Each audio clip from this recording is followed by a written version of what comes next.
এবার 2026 সালে FIFA world কাপে প্রথম, দ্বিতীয়, তৃতীয় বা চতুর্থ বা কোয়ার্টার পর্যন্ত যারা খেলছে তার কে কত টাকা করে পেলো এটার একটা হিসাব এখানে দেওয়া আছে। দেখেন, কালের কণ্ঠ থেকে পোস্টটা নিলাম এবং প্রথম আলো থেকেও দিছে এরকম যে কোন দল কত টাকা পেলো।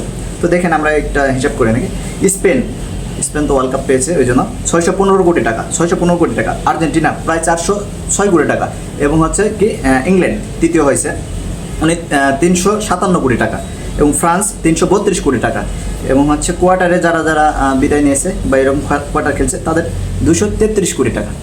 আরে ভাই, তাতে কি, তাতে আমাদের কি? এই এত কম টাকার জন্য কি আমরা ওয়ার্ল্ড কাপ খেলবো? এটা কোনো টাহা হলো? এটা কোনো টাহা হলো? আমরা হচ্ছে বাংলাদেশিরা ফুটবল খেলবো না, আমরা এগুলো ওয়ার্ল্ড কাপ ওসব চিন্তা ভাবনা করবো না, আমরা হচ্ছে পলিটিক্স করব, রাজনীতি করব।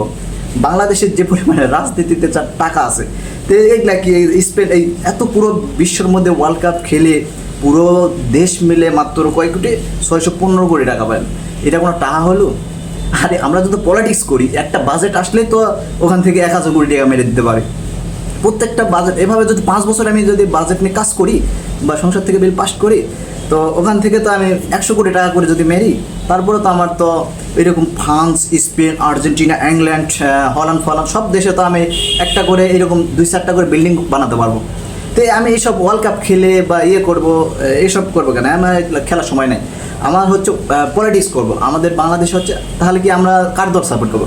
হ্যাঁ, আমরা বাংলাদেশ চান্স পাইনি, আমাদের বাইরের দেশে কান্ট্রি সাপোর্ট করবো, আমরা ব্রাজিল করবো, আমরা আর্জেন্টিনা করবো, করে আমাদের নিজেদের মধ্যে ফাসাদ সৃষ্টি করবো, এটা করবো। কিন্তু আমাদের দেশ যে ফুটবল খেলতেই হবে, বা আমাদের দেশে ফুটবলকে বা খেলাধুলা ক্রিয়া সব কিছুকে যে হাই লেভেল করতে হবে বা ফোকাস দিতে হবে, ভালো কোর্স লাগবে, ভালো তাদের পরিবেশ সৃষ্টি করতে হবে, আমাদের বিশ্ববিদ্যালয়ে আমাদের আরও গবেষণাগার বানাতে হবে, আরও শিক্ষার মান উন্নয়ন করতে হবে, চিকিৎসা মান উন্নয়ন করতে হবে, রাস্তাঘাট বা দেশকে উন্নতি করতে হবে। কে বলছে? আমাদের নিজেরা তো ভালো আছি, এটাই তো না। আমরা হচ্ছে কি, আমরা কি জনসেবা করি? আমাদের হচ্ছে নিজের সেবা। এছাড়া কি আমি আমার যতগুলো সাপোজ একটা বাংলাদেশের নমিনেশন নেওয়ার জন্য হাজার হাজার কোটি টাকা দিতে হয়, দেওয়ার পর আমাকে নমিনেশন নিতে হয়, তাহলে কি ওই টাকাটা আমাকে উঠাইতে হবে না? তো এই জন্যই তো আমি পলিটিক্স চাইছি। আমি যদি এত সমাজসেবা করার ইচ্ছা থাকতো, তাহলে আমি কি হাজার হাজার কোটি টাকা কি ওই যে সরকারকে দিয়ে, রাষ্ট্রকে দিয়ে আমি কি সংসদে আসতাম? এটা দেওয়া সম্ভব না। আমাদের কাজ হচ্ছে পলিটিক্স করব। এসব খেলাধুলা এগুলো বাদ দেন, প্রয়োজনে চাটাচাটি করবেন, এগুলো করবেন, পলিটিক্স করবেন। হুদায় এসব মনে হয় খেলাধুলা করে শুধু টেনশন, হারলে ম্যাচ, হারলে টেনশন। যেমন আর্জেন্টিনাতে এখন প্রচুর সংঘাত চলতেছে, প্রশাসন রাষ্ট্রের উপর বা পুলিশ এগুলোর প্রতি অনেক করতেছে, কারণ দল হারছে। আর ওইদিকেও যেরকম আর্জেন্টিনাতে আগুন লাগছে, ঠিক আমাদের এখানেও কেউ সুইসাইড করতেছে, কেউ ব্রাজিল আর্জেন্টিনাকে টোট করতেছে। তো এই অবস্থা, নিজেদের মধ্যে ফাঁসার সৃষ্টি করতেছে নিজের আপনদের প্রতি, মানে এই অবস্থা। তো এসব আমরা করবো না। তবে আমি আরেকটা কথা বলি, যারা বাংলাদেশ পলিটিক্সে আসবে বা বাংলাদেশ যারা এমপিও নির্বাচন করবেন, মন্ত্রী নির্বাচন করবেন, তো তাদের শর্ত থাকবে তাদের অ্যাকাউন্টে তাদের বাড়ি গাড়ি ব্যাংক ব্যালেন্স সব মিলে তাদের 50 কোটি টাকা থাকতে হবে। এর বেশি যদি থাকে তাহলে সে নির্বাচনের জন্য যোগ্য না। তাহলে এখন বলবেন যে তাহলে তো আবার চুরি করবে না, তার 50 কোটি টাকা হিসাব করে সে রাজনীতিতে আসবে, এবং যখন তার এমপি মন্ত্রীর দল থেকে পদত্যাগ করবে, তখনও যখন তার বাজেট থাকে মানে এইটাই 50 কোটি।